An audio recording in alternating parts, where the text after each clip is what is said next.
Right, so in this video, I'm going to show you a Thomas stretch.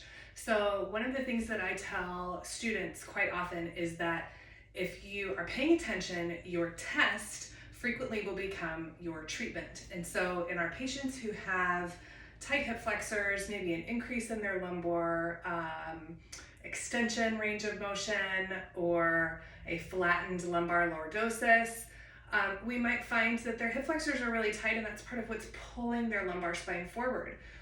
Given that our society is one in which we are sitting most of the time, this can be really, really common.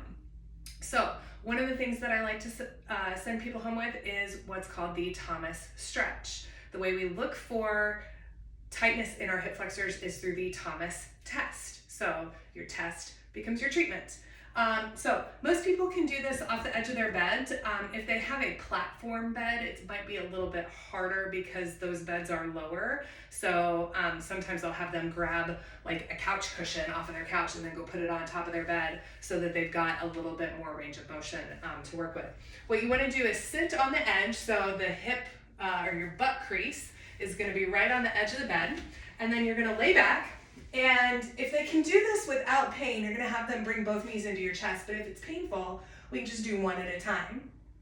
They're going to hold on to one knee and then let the other knee come down and let their head rest. Now, if their hip flexors are tight, once they get into this position, you're going to find that that pelvis starts to move forward.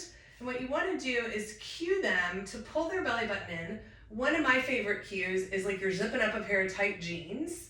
And then as they get that core engagement done, we're going to cue them on normal breathing in through the nose and out through the mouth.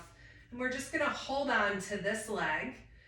And I like to have people stay here for up to a minute, maybe a little more if they can tolerate it. And part of the reasoning for that is that the tissues that we're trying to stretch need time to actually deform, and they need time in that deformed position to be able to change their length. This is something that I think people forget about a lot when it comes to stretching, and part of why stretching has such a bad rap. So we'll talk about that probably in another video, but for now, this is the Thomas test and the Thomas stretch. Your test becomes your treatment, and this is a great way to open up the front of those hips, get some core engagement, and help those people start feeling a little bit better with low back pain.